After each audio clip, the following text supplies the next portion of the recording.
Hello, my name is Sally Berkery. I'm the Managing Director of CW UK, and I'm delighted to welcome you all this afternoon to this exclusive Beauty Insight session with our partners from Circana, which will be focused on the latest trends and consumer insights within the beauty and wellness sectors.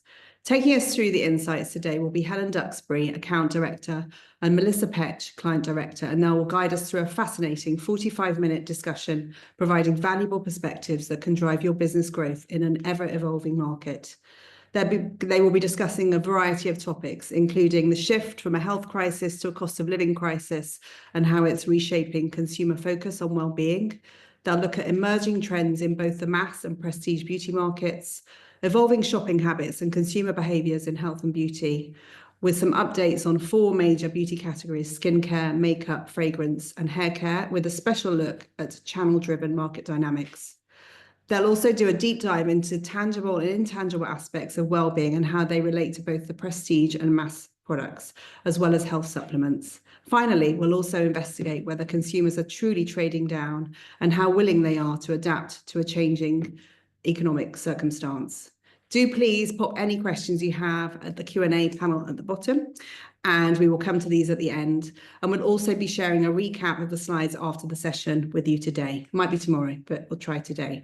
Without further ado, let's dive in. Helen, the floor is yours. Thank you. Hello, everybody, and good afternoon. So a few of you, I think, in the audience know me. I'm an expert on prestige beauty, and Melissa, who's joining me today, is more from the health and mass side of things. So let me quickly share my presentation and put it on the slideshow. So can we all see that? Anyone who can speak, just give me a yes, because I can't see any chat. Can't see it at the moment, Helen. Just one second. As many of you who know me, technology is not my strong point, but there we go. How about now? Yes, we can see it now. So just go on then onto slideshow. Yeah. Excellent. So I've got the technological things sorted out, which is good. So I'm going to just head into it. As Sally said, please put the Q&As in the box, and hopefully we'll have time at the end to answer those. So today we're looking at global and UK trends. That's what I will be covering. Melissa's looking at well-being around the world. And at the end, we've got a little bit of a future outlook, which is just really a point of discussion because I don't have my crystal ball with me today. So to start off with, this is the global prestige situation at the moment. So Circana have panels in all of these different markets, and you can see prestige beauty is looking pretty healthy across the globe. The United States is +7%. It's often trends that we follow in the UK is the States. We're seeing Latin America looking very buoyant. And I have heard that the economic situation in those markets is improving. So we're seeing the GDP in those countries improving, and that is translating to purchases. A slight caveat with Mexico, because they're very close to the US, and with the tariffs that are being imposed, it's a big unknown as to what will be happening over the next couple of years with Mexico. If you look at Europe, though, the United Kingdom looks very, very healthy there. Our growth in prestige beauty is +11%.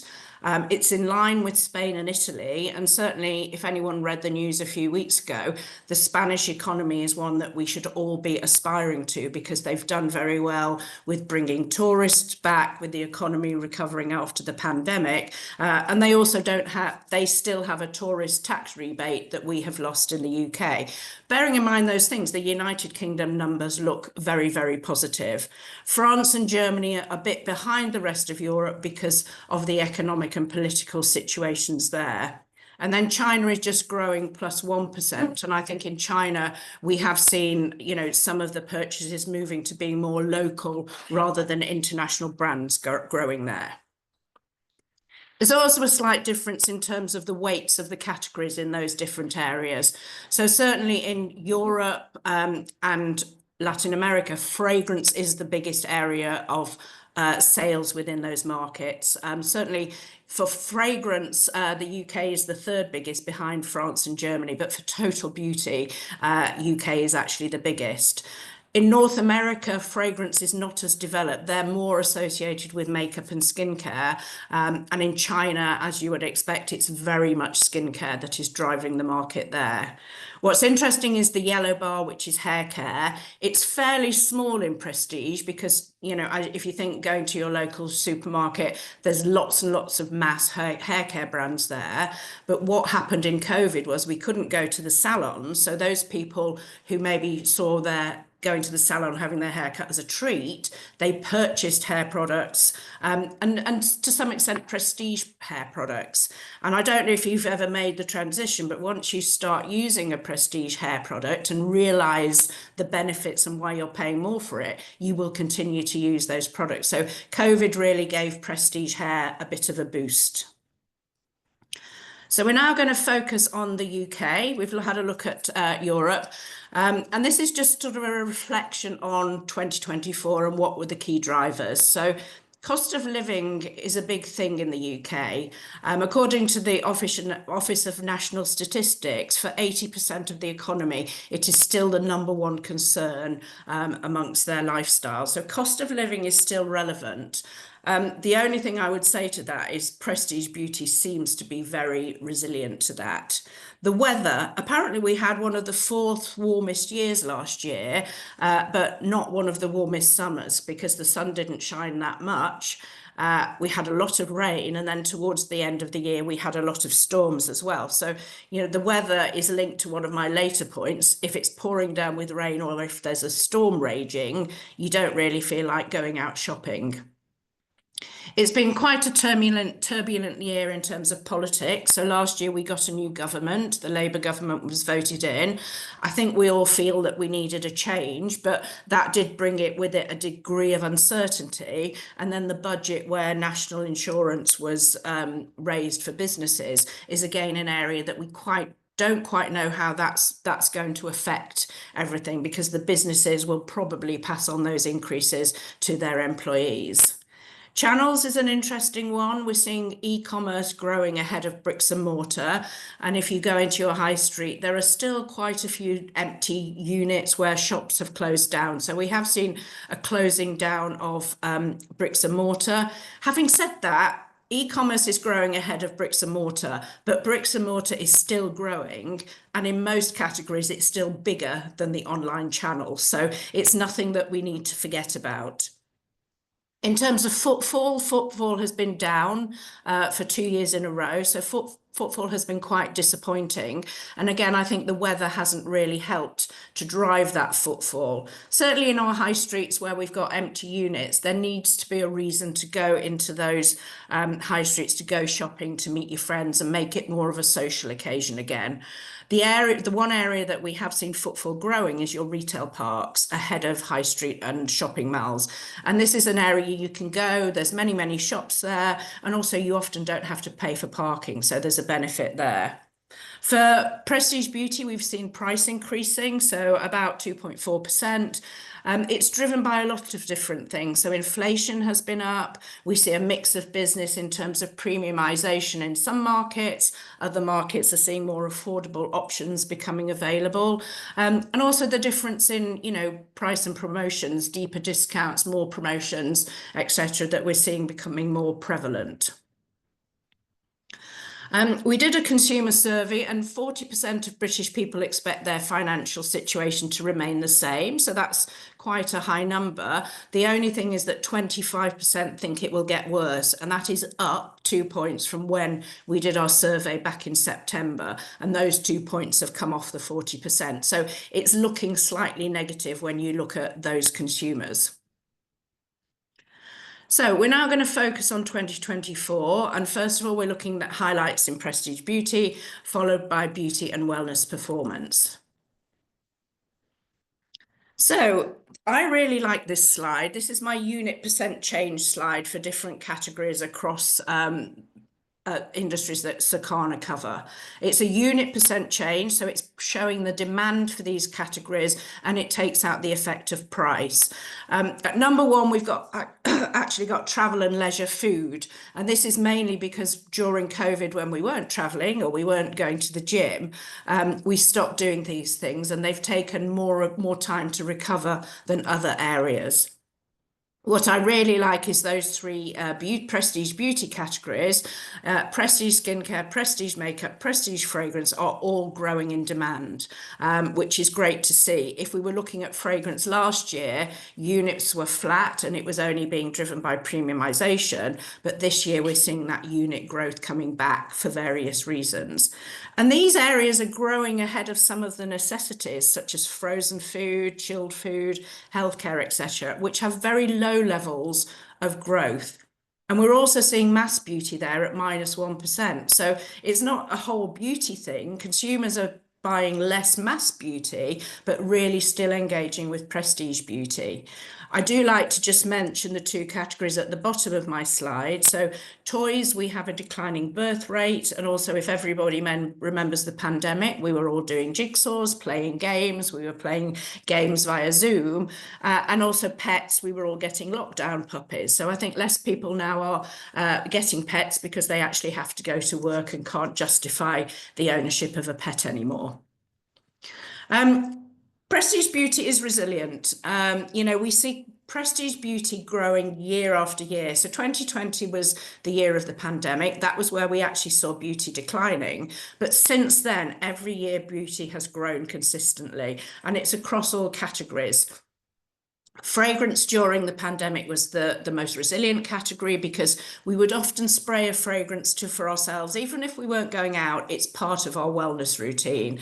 We did skincare regimes for ourselves, and again, it was part of our wellness. Makeup was the category that suffered the most because, if you're sitting on a Zoom call, you only need your mascara on. And when you go out in your mask, you can't see your lips, it's only your eyes. So we did see makeup suffering a bit during the pandemic.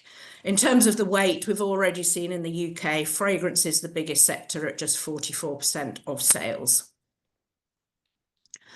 And according to the survey that we did, prioritization as to which categories we spend our money does vary a bit by demographic. So the one area that we spend the most money on is fragrance. It's number one, followed by face cream. But if you look at the demographics of those, fragrance is the number one category that the 35 to 54-year-olds will spend their money on, whereas younger people, it's face cream. And there is this, possibly because of the influence of social media, that the younger people are more engaged with skincare than some of the older consumers were at such a younger age. The area that aren't really spending money on beauty is those older consumers, and 30% of people will not be allocating a budget to beauty. But the 18 to 34, they're strong in the makeup areas as well. So they're engaging with skincare plus makeup. We're seeing innovation growing across all categories. Innovation is important in beauty. So female fragrance, makeup and skincare is up. Male fragrance is down a little bit, but we did have some very strong innovation in male fragrance last year, and the new launches we saw this year weren't quite as strong. They weren't so much pillar launches, they were more flanker launches, so not a mainstream brand launch. But makeup is always very high. We love to play with new products in makeup, and we see innovation being higher in makeup and growing this year as well. So it has helped to drive the boost we've seen in makeup. What were the biggest launches this year? So a lot of it is renovation. So rather than being a particularly new product, it's a sort of a renovation of an existing product. So Boss the Scent Elixir, there's already a Boss the Scent. And last year when we had the newest launch was Myself from YSL, that generated about 8 million. So that just shows the difference in a flanker versus a pillar launch. This year, the new launch is Daisy Wild, which is associated with the Daisy brand, but is quite a fresh new launch and has generated 8.2 million, which is more level of sales than we saw last year. For makeup, it's a renovation. So MAC Studio Fix Fluid Foundation, it's a reformulation of their best-selling foundation. So it's not entirely new, but it is a new product within the jar. And then in skincare, the biggest launch is the Ordinary Hyaluronic Acid. They've added in vitamin B5 to their traditional hyaluronic acid serum. Where are we purchasing beauty? So we've talked a little bit, about bricks and mortar and e-commerce. For beauty, 52% of sales goes through bricks and mortar and 48% through e-commerce. We are seeing e-commerce growing more than bricks and mortar, particularly in those areas that bricks and mortar are stronger. So fragrance and makeup, we're seeing e-commerce growing faster. Skincare is much more developed in e-commerce. It's higher than 50%. And I think it's a lot easier to purchase skincare online. You don't have to shade match. You can replenish. You can often be influenced online by your favorite blogger, and you're then just a click or so away from buying that product to try. So as I say, skincare is stronger in terms of e-commerce. We also have a department store and a chain and pure player split. So department stores is only 23% and is growing at under the level of chains and pure players. So your department stores are your traditional John Lewis, Harrods, Harvey Nichols, etc. And then your chains and pure players are the likes of Boots, Sephora, Space NK, etc. And they are growing ahead. But for some of the niche areas, such as niche fragrance, we see department stores rising to, in the 80% of sales going through department stores. And then we can also split that e-commerce number into e-retail and pure players. So e-retail is 75%, and this is where you've got a store, such as a John Lewis, such as a Boots, and they also have a .com. So this is the .com part of those retailers, and then you have pure players where the majority of sales are going through online purchases. However, I won't go into all detail on this. We are seeing retailers reacting to that. It's not just that we're all realizing e-commerce is growing because of its convenience. We are seeing the retailers doing something about it. So John Lewis are relaunching their beauty halls. We've seen that from Selfridges as well. Sephora are expanding in the UK with new store openings. Space NK have a new flagship store at the Trafford Centre in Manchester and are also opening doors. And they have quite a different mix of products listed in Space NK, and also are starting to bring in some of the more niche fragrances. Fenwick have opened a big beauty hall in the northeast, which is a revamp, and are revamping the Bond Street store. And we've also seen Next and Superdrug taking over larger sizes, so moving into bigger size stores. Promotions. So we've seen, this is fragrance sales on promotion, but we are seeing the trend where we're seeing more and more sales being sold through promotion. On e-commerce, it's 53% on deal. In bricks and mortar, it's 40% on deal. And this is versus lower levels last year. We are seeing discounts remaining about the same. So discounts about 25, 26%, but we are seeing more promotions happening in the market. One of the warnings about that for prestige beauty, I would say that in toys, one of the reasons they're not growing so much this Christmas is that the promotions haven't been as effective as they were previously. So it's a watch out for prestige beauty. When I joined MPD back 11 years ago, 10% was the norm of a discount on prestige beauty, and now you see retailers doing a blanket 25% off. And also 36% of personal care items are sold on promotion. That's actually down a bit on 2% versus last year. And I do know that in personal care, some of the promotional levels, consumers don't buy products unless they're on promotion. Social media is relevant. So what influences different consumers to purchase things? TV advertising is the highest influencer. It's high for those mid-range consumers aged 35 to 54. So TV advertising and also comments from friends is what middle-aged, I guess it's our middle demographics here are using as an influence. But when you look at the younger consumers, it's the social media effect that is really driving them. It's social media and it's influencers, which is where the younger people are finding their product inspiration from. And what we've seen throughout the year is various trends that we've seen happening on social media, and they have affected our sales in prestige beauty. So back in January, we had Smell Maxing, which is about, young boys maximizing the smell that they have. And, we saw a viral effect in men's fragrance happening in January, and men's perfume was up 56%. There was a lovely trend in February and March time on broccoli freckles. So you actually used a piece of broccoli, dipped it into your bronzer and gave yourself freckles, which, I personally didn't do it, but maybe a few people did. And then, a lot of the trends we've seen: boyfriend blush, driving blush, sun kiss and latte makeup, blush and bronzer. The Brat Summer had an effect. We've seen green fragrances doing well, black lip liner, green eyeliner. So green, not normally a popular color for fragrance, but it did very well with the social media trends. And we've had morning shared, where you put loads and loads of products on overnight and then you wash them off in the morning. Very demure, very mindful, can be linked to beauty products being not harsh, being very natural and gentle, and cold girl makeup. And purchasing power has changed a bit. So it's the number one concern for British people, and 40% of consumers are looking for cheaper alternatives for items they wanted.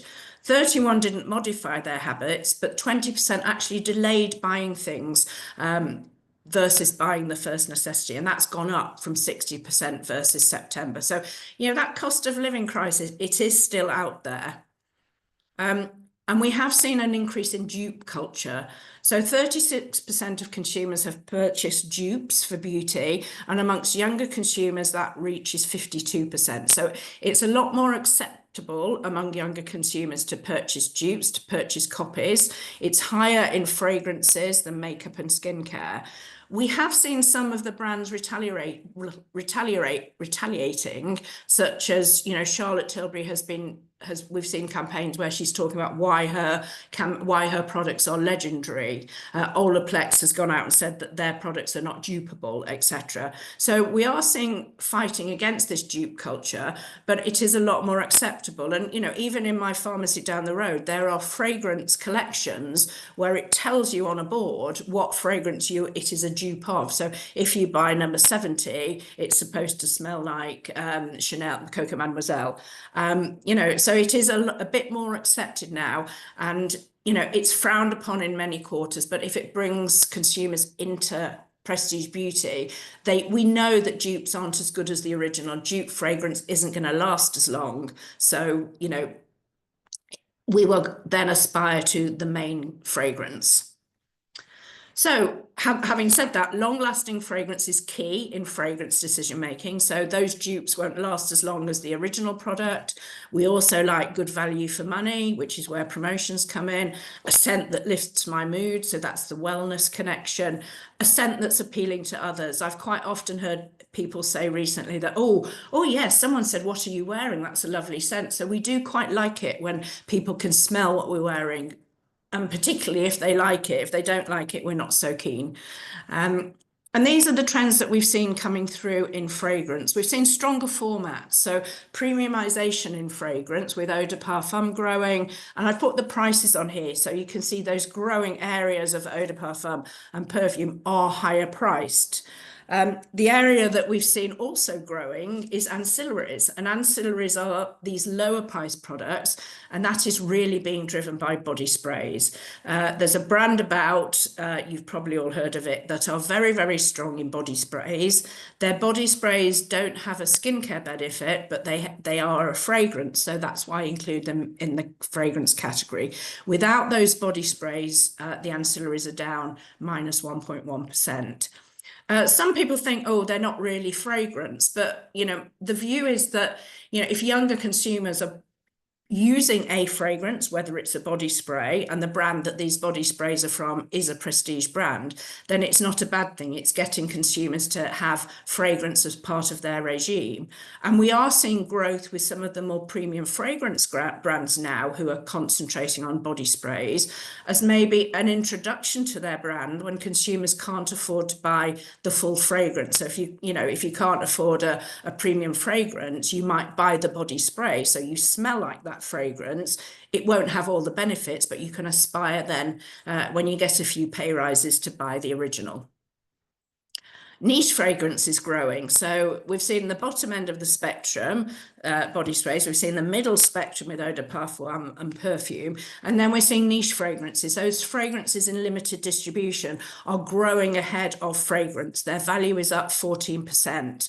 And in terms of perfume for niche brands, it's growing 51%. So super buoyant in this area. On average, a product will cost £120 versus a non-niche product on average at 52. So in fragrance, there's real polarization happening. In skincare, we're seeing a real growth of the mid-range brands that versus premium brands. So we code our brands either as premium brands or mid-range brands, but they all have a prestige distribution. So traditionally, we've seen those premium brands growing. They tend to be focused more on ingredients. They can be a low price because their ingredients are maybe not as good as some of the more traditional brands that are out there. So they are affordable. They're also approachable, so they have strong links with social media, and they're expanding their availability by going into more distribution. The growth, I would say, it's still ahead of premium in the latest year, but it is slowing down a little bit. And amongst those premium brands, we are seeing the growth coming through. So heritage brands as part of that premium, these are your more long-term brands who have been around since the year dot. Those brands that you saw your mother using and then she encouraged you to use. They're still growing. It's low growth, but they're not declining. And then where we're seeing growth within the prestige, the premium brands is within the dynamic brands. So these are newer brands that are offering serums, offering face creams. We probably hadn't heard of them 5 or 10 years ago, but we do now, and they're increasing availability within our retailers. And then makeup trends. So this year has been the year of the lip. We've seen lip performing super well. It's been growing. The area of the lip that's growing is the pink bar, which is your all other lip. So we're seeing all lip products in growth, but all other lip is growing faster than lip color, faster than lip gloss. And that's your lip oils and your lip balms. So I don't know if this is a throwback from COVID, that when we were wearing masks, we got quite dry lips. And then we were using balms and things to care for our lips. In terms of eye, it's not been a great year for eye. We've seen mascara in prestige declining, and I think it's the one area of mass that has been growing healthily. Having said that, at the beginning of 2025, we have seen some mascara launches. So will 2025 be the growth of eye? And then in terms of limited distribution brands, we're seeing them growing. So these are your suppressed brands in only 1 or 2 retailers, but they are performing exceptionally well. And as soon as they expand their distribution, they will be becoming visible in our data.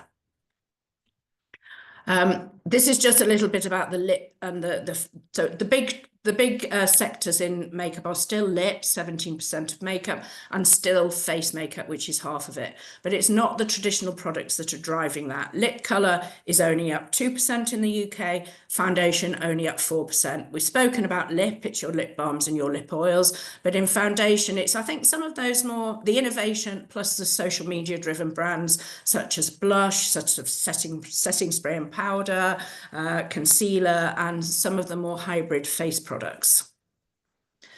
In terms of global well-being, there's a global opportunity with the joy economy. So we've all been a bit miserable and we like to find joy. So these are various reasons why we're looking for joy in our lives. One is the news. The news can be quite depressing.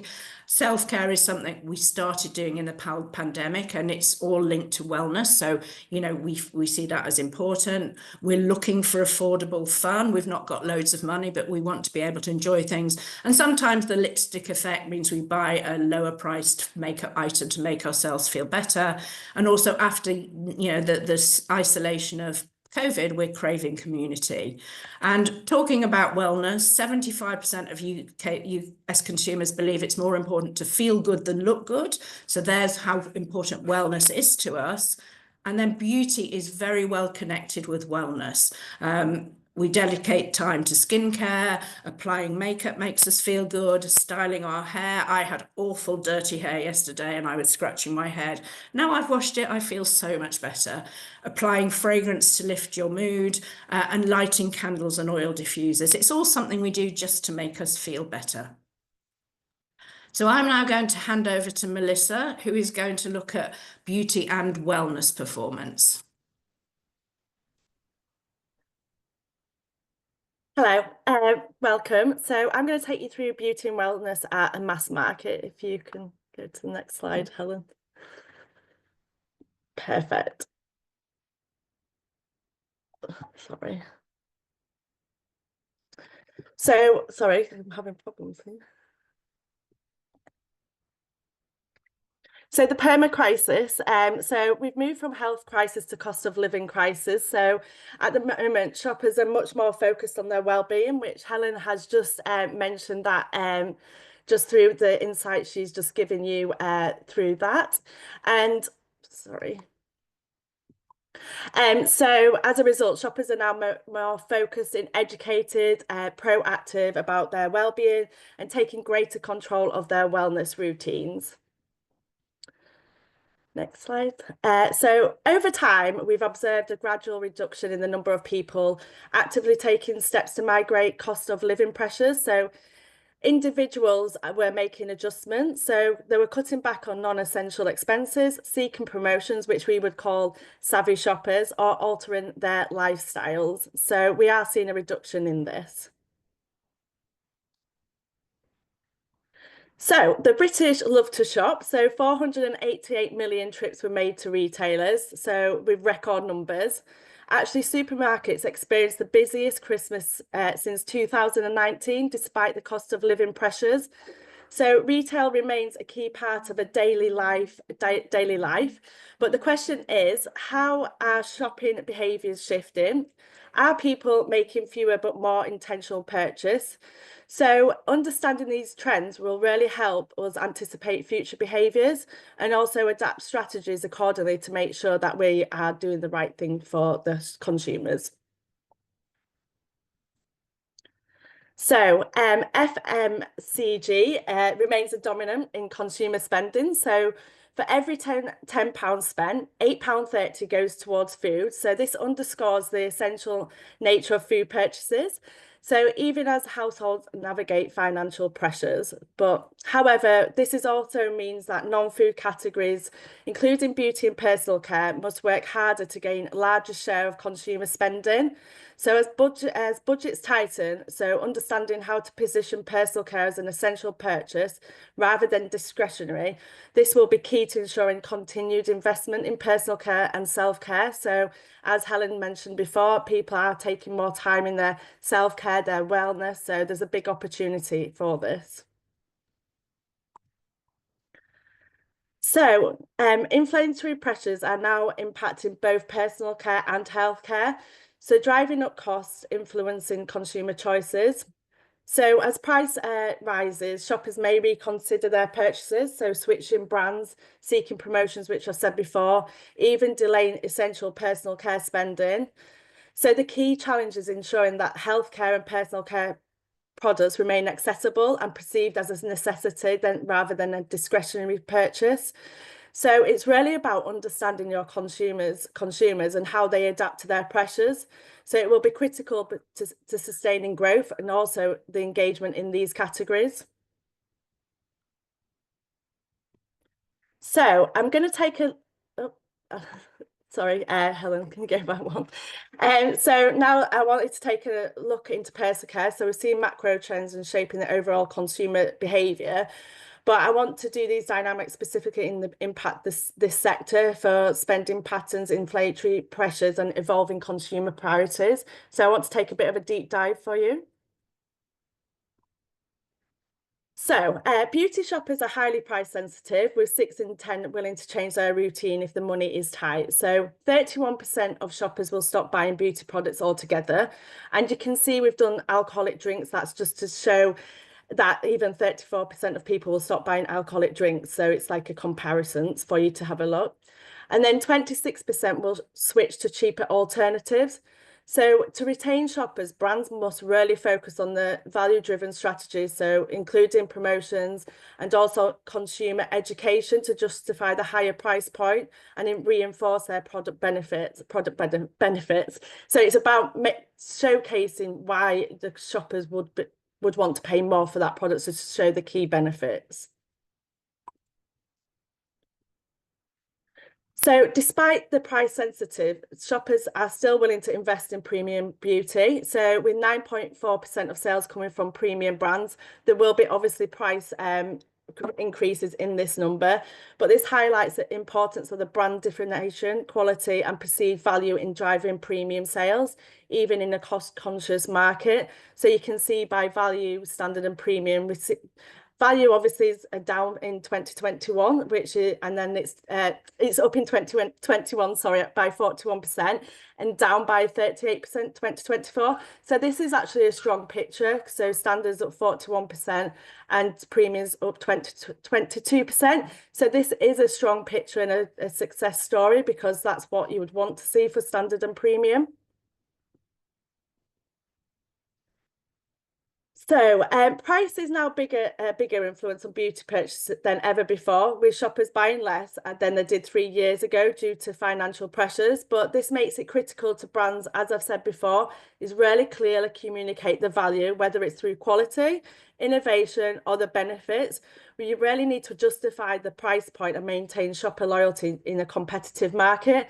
As you can see, in 2021, the units were up 879, and in 24 it's dropped down. But then you can see the price difference from 2021 to 2024, which is quite a big difference from there.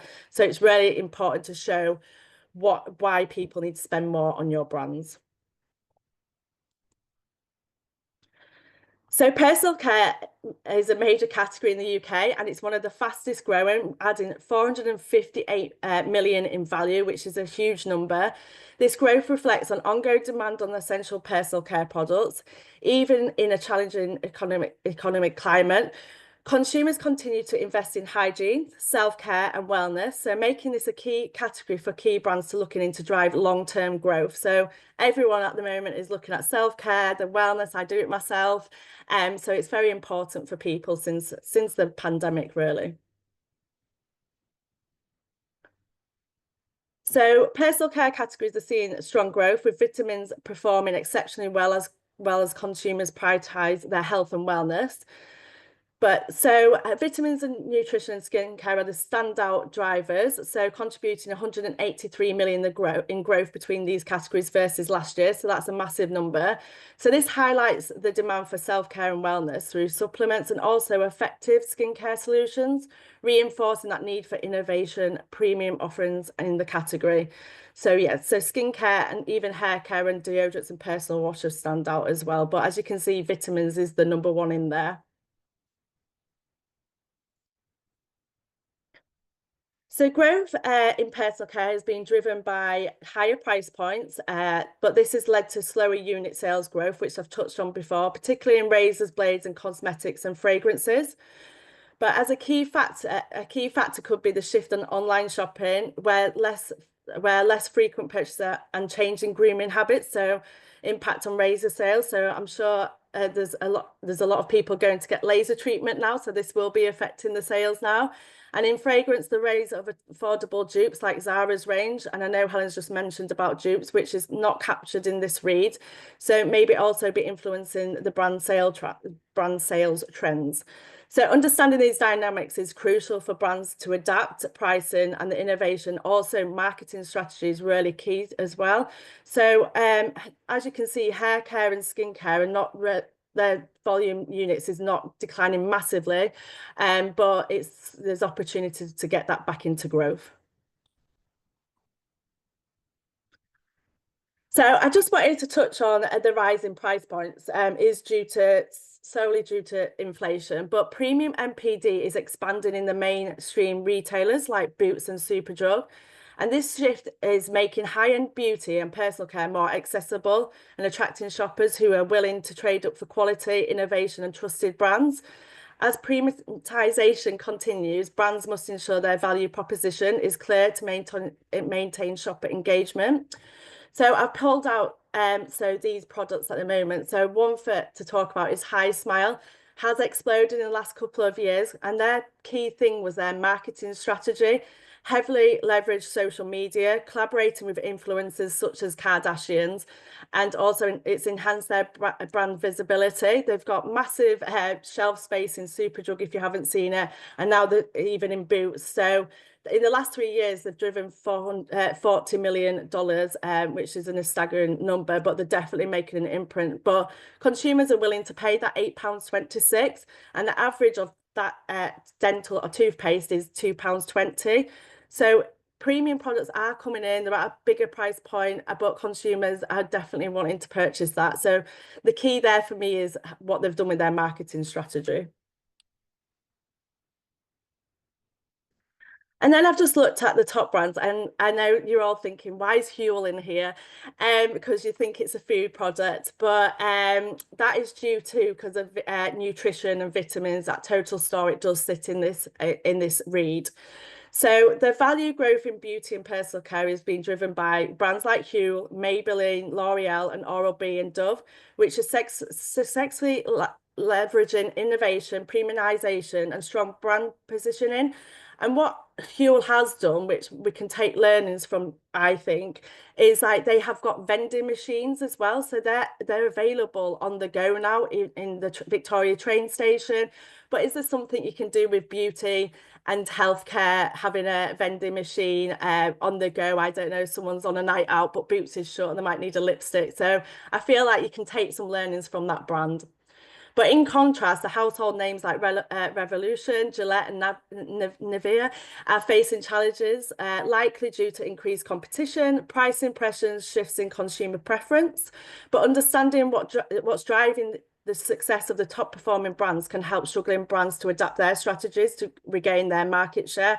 So Gillette, for me, to be in the bottom was a shock to me, but there's so many challenger brands coming in, razors now, it's small brands. So I think, that they need to be on a watch out and change their strategies. So I'm going to move on to some trends to talk about in my last section. So moving on to the next slide, Helen, sorry. So the online buzz is driving beauty brands into high street stores, with viral success translating into the real world demand, just like we spoke about on High Smile. Social media remains a powerful discovery tool, yet 94% of beauty consumers still prefer shopping in stores for cosmetics and valuing that experience, testing, and immediate availability. But meanwhile, Gen Z and Gen Alpha are spending 8+ hours online daily and shaping trends and influencing purchasing decisions. So making a strong detail to retail strategy is essential for brand success. And I think that's crazy that they spend 8 hours on the phone or social media, or it's crazy to me because that's a lot of time. Next slide. So personalization is becoming a key in beauty, with consumers moving away from one size fits all. So shoppers are looking for ingredients that resonate with their unique needs, whether it's nourishment, if it's hydration or protection. But brands that offer customized formulations and ingredient-led solutions will be best positioned to meet this demand and really drive that engagement with their shoppers. And I wanted to pick Tropicals out. So this was founded in 2020. So Tropicals is redefining skincare for chronic conditions, which is science-backed formulations that help reduce flare-ups and discomfort. The brand has quickly gained traction, becoming Sephora's fastest growing skincare brand, while also advocating for mental health awareness. By blending this effective treatments with purpose-driven messaging, Tropicals is reshaping how consumers approach skincare for sensitive and chronic conditions. So I just wanted to highlight that, they're talking about it, making it more spoke about, because people can get a bit self-aware if they've got psoriasis or anything. So it's great to see a brand what's actually talking about it, but making it looks pretty cool, the branding and everything, what they're talking about. Then moving on to hair colorant, so evolving to be more natural and hair health focused with oil-infused formulas that protect and nourish strands is important. So consumers are seeking low maintenance but salon quality solutions that enhance their natural tones while keeping the healthy hair. But inclusivity is also key, with brands expanding colorant options for their hair textures. So ensuring that everyone can achieve their desired look without compromising on hair health. And we're seeing that a lot of people are doing and I know we did through the pandemic, people were doing more of the dyeing the hair at home because they couldn't go to a salon, but that's stayed. And it's, you know, I work with some clients who do hair colorants, and that has stayed, and they've seen growth, and it's still there because hair salon prices are very expensive now, because obviously the price increases is affecting there. So they want that salon feel at home. It's how they can get that from the products.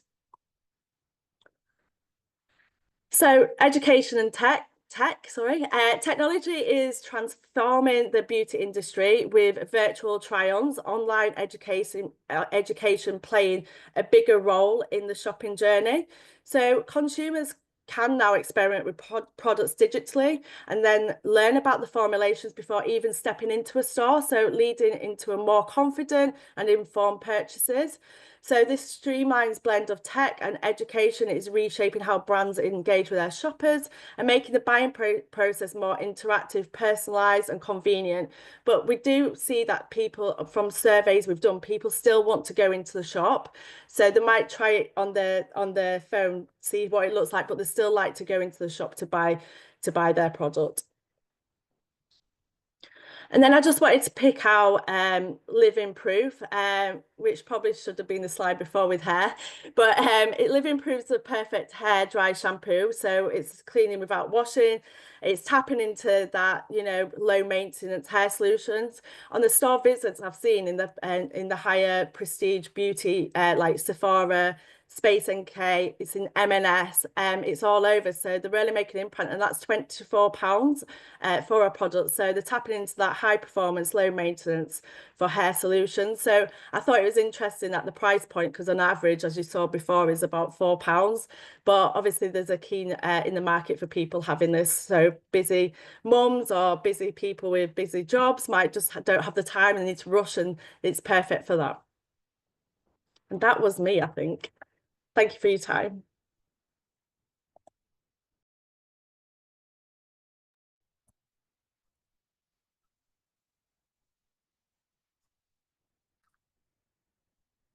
Right, I think I'm back. That's how long it takes me to deal with technology. So just a little bit of looking ahead. So, you know, this is prestige beauty and what the outlook is across those areas we looked at earlier. I think there's many, many unknowns that are going to happen next year, and I keep hearing that prestige beauty is going to slow down. Personally, I'm not convinced myself. We've proven ourselves as yet in the UK, certainly, to be recession-proof. And I don't know why that would stop. We like buying our beauty products. We like using fragrance. So I guess unless there's no innovation and we get bored of it, I don't know. That's my view. North America, we're predicting will be single-digit growth for prestige beauty. Now, I think North America is an interesting one because, you know, we tend to see the trends from North America coming over to the UK and into Europe. At the moment, at the beginning of the year, we are actually seeing fragrance coming through in North America. So as we saw earlier, fragrance is one of the smaller categories in America, smaller than makeup and skincare, but we are seeing growth from fragrance and the other categories slowing down. I think one of the things that is a bit of an unknown in North America is what these taxes that Donald Trump is bringing in, how they are going to affect the beauty outlook in America. You know, are products that are brought in from outside the States going to be costing more, etc. So I'd say that's one of the unknowns in North America. Europe, we're also predicting single-digit growth. We are seeing a slowdown in some of the European countries, and that may not turn around. So the total Europe will be affected by UK, Spain and Italy, which at the moment are very buoyant. But then we've got France and Germany slowing down. As I say, I'm not convinced the UK is going to slow down very much, but we will see. Latin America, again, is one that we've seen really, really buoyant. Is it going to continue with a double-digit growth? I'm not sure. One of the things that we're seeing at the moment is the economy is really improving. So if that continues, we should see Latin America continuing to grow. Mexico as well is the one that's starting to to struggle with some of the levies that are being applied and seeing higher prices there. And then China, it's only growing +1% at the moment, but it's a very buoyant market that can change quite quickly. It's a challenging market, but they're still expecting growth to be driven by categories that resonate well with consumers and their mental wellness. So that's us for today. This is your Circana team. So June, I think, is on the call. She's the head of beauty in the UK. This is me, Helen Duxbury, and it's also Melissa, who's spoken on the wellness and beauty side of things from a mass side. Our contact details are there. Please feel free to reach out for us if you've got any questions or if there's anything you want. So I'm now going to stop sharing. And I think Melissa's here, and we have got a little bit of time for Q&A. So let me have a look what's in the Q&A. We've got a question about what percentage mix of business is hair care in total prestige. I think that was on one of my earlier slides, and I can't quite remember the number. So Helen, I can look that up and let you know. It's small. Prestige hair care is small. But it's growing because I don't think people used to realise why they needed to spend money on prestige hair care. So, I'll let you know the exact numbers on that. I also don't know off the top of my head the unit growth in hair care. So again, I will look into that. What emerging trends or consumer behaviours stand out to you in the tween skincare market? And how did it differ from Gen Z or adult skincare? Melissa, do you know anything about the tweens? You're on mute. Sorry, I don't have it to hand, but I can come back to you on that, Jessica, because I just did read your questions, and I'll come back to you on that. I think one thing that we have seen with the younger people is, there was that danger of younger consumers using products that they shouldn't be using because, there's certain brands that with their bright colours and their pastel shades and their images are very attractive to younger people. And there's certain products they shouldn't be using. We are seeing the rise of some brands that are specifically for younger skin.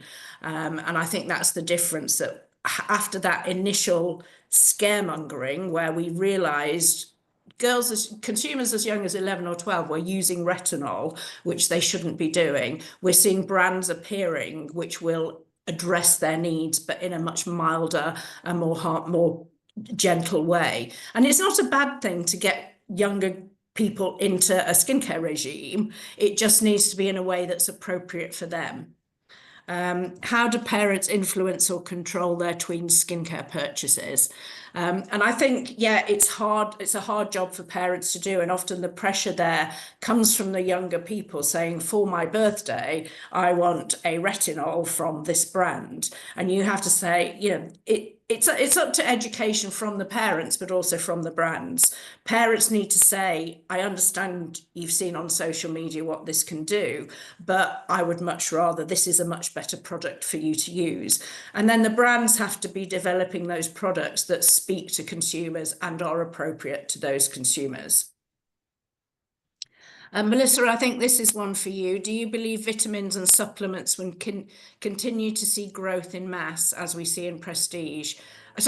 As we see in prestige, a decline in body supplements. So I think, we are seeing supplements declining in prestige. I don't think that trend is necessarily coming through in mass. No, I do believe vitamins and supplements will continue to grow in mass, even as prestige declines. So consumers are prioritising their parental health and are seeking affordable, everyday solutions. So making mass products more appealing to them. So it's, a lot of people are looking for wellness, self-care, and making sure they're taking the right supplements, but it's more affordable in the mass market. So yes, I do think that's still going to grow because you see a lot of it on social media, talking about it, influencers. So yes, I do see that to continue to grow. Yeah, I think in line with the wellness trend, supplements are definitely there and an easier way of getting your wellness things. What product category in skincare is predicted to grow in 2025? From a prestige point of view, you've got your traditional products, your serums, your face creams. They're you know, the nuts and bolts of your skincare regime.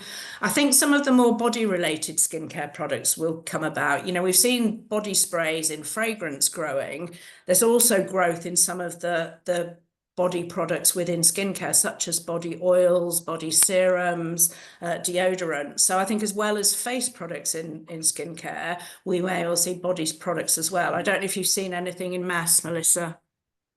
It's mainly so body lotions, like you said, is in growth at the moment, and medicated skincare when we look at that. So that's what's in growth as well. So yes, we are seeing that in them areas. And there's just one question, sorry, there's just one question here on sustainability, which I think is an interesting point.